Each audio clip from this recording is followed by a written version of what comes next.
Hoy nos vamos a meter de lleno en las ideas de multiplicación auténtica de Joel José Benítez Zapata.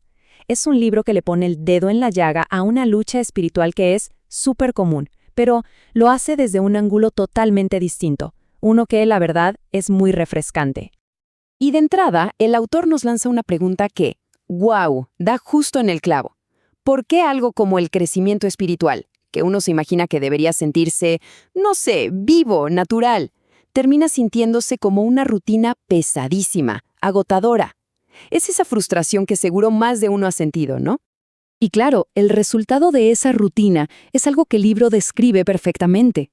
Por un lado, líderes totalmente agotados, y por el otro, creyentes que sienten que no avanzan, que están estancados. La frustración es tremenda porque se busca un crecimiento de verdad, pero al final se termina en programas que solo mantienen a la gente ocupada en vez de realmente empoderarla. Bueno, entremos un poco más en este tema del estancamiento. El autor lo tiene clarísimo, pero la pregunta del millón es, ¿de dónde viene todo esto? ¿Cuál es la raíz del problema? Y aquí está el meollo del asunto, lo que el libro llama el ciclo de dependencia. A ver, piénsenlo así. Se habla de cómo muchos modelos, que seguro nacieron con la mejor intención del mundo, terminan creando una especie de dependencia de los líderes y de los programas. Y eso, al final, ahoga cualquier posibilidad de una multiplicación real, orgánica, auténtica. Pero, y esto es muy importante, el autor deja claro que la idea no es criticar por criticar, para nada. Es más bien como una invitación a decir, oigan, ¿y si exploramos otro camino? Un modelo que se sienta más vivo, más auténtico, uno que de verdad nos libere de esos sistemas que, seamos honestos, ya no están funcionando como deberían. Entonces, si ese es el problema, ¿cuál es la solución que se propone? Bueno, es un cambio de chip total. Se trata de dejar atrás la idea de un sistema rígido, como una máquina, y empezar a pensar en un ecosistema personal, algo que está vivo. Y aquí es donde entra este concepto del ecosistema personal del discípulo. Y lo genial de esta idea, lo que la hace tan potente, es que no son pasos a seguir 1, 2, 3. No, son 5 áreas que están todas conectadas entre sí, que se alimentan unas a otras como un verdadero ecosistema. Y ahí, justo ahí, está la clave para un crecimiento que sea de verdad y que se pueda mantener en el tiempo. Perfecto. Ahora vamos a ver uno por uno estos 5 componentes para entender bien cómo es que juntos construyen ese crecimiento real y duradero. El primero, y podríamos decir que es el cimiento de todo, es la comunión. Y ojo, aquí no se habla de religión como un conjunto de reglas, sino de esa conexión personal, íntima y fundamental con Dios. Es el verdadero punto de partida, el que le da energía a todo lo demás. Luego tenemos la devoción. Si la comunión es la relación, la devoción son en las acciones que la cultivan. Es la parte práctica, ¿no? Esas prácticas intencionales, orar, meditar, estudiar, que alimentan y fortalecen esa conexión principal. Son como 2 caras de la misma moneda.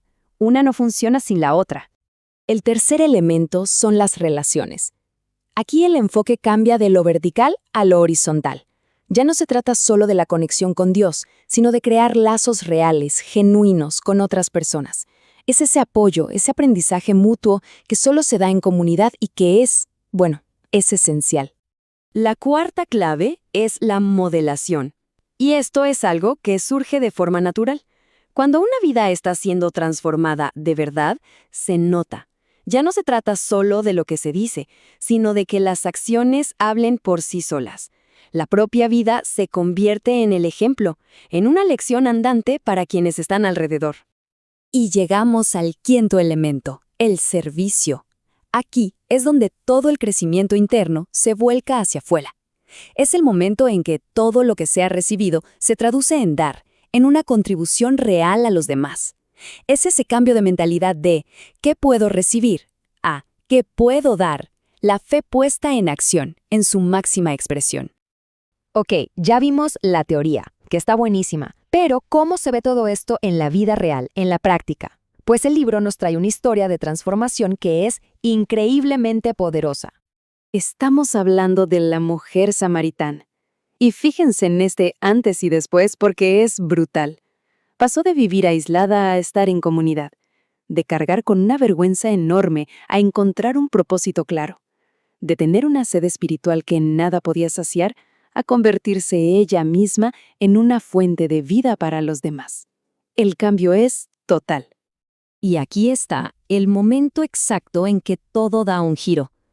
Estas palabras son como una llave que le abre la puerta a una realidad que ni siquiera se había atrevido a imaginar. Una que le prometía calmar una sed que iba mucho, pero mucho más allá de lo físico.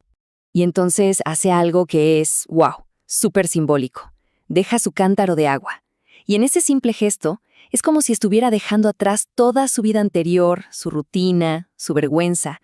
De repente, su vida tiene un nuevo centro, un propósito totalmente diferente. Entonces, ¿cómo se ve este camino en la práctica para cualquiera? La conclusión del libro nos lo resume de una forma muy clara. Esta es, digamos, el mapa del camino hacia esa multiplicación auténtica. El primer paso, romper con ese ciclo de dependencia del que hablábamos. El segundo, ponerse a cultivar de forma activa el propio ecosistema personal. Tercero, vivir esa historia de transformación, que se convierta en un modelo. Y el paso final y natural, reproducir ese mismo crecimiento en otras personas. Y si nos tenemos que quedar con una sola cosa, un mensaje central de todo esto es que el crecimiento auténtico es algo vivo, es un proceso dinámico. No es un programa con un principio y un fin, ni una lista de cosas por hacer que se van tachando. Es algo que respira. Y para cerrar, el material nos deja con una pregunta, una para que cada quien se la lleve y reflexione. ¿Qué área de ese ecosistema personal necesita crecer más en este momento? Es una pregunta, muy potente, que va más allá de esta explicación y nos lleva a mirar hacia adentro.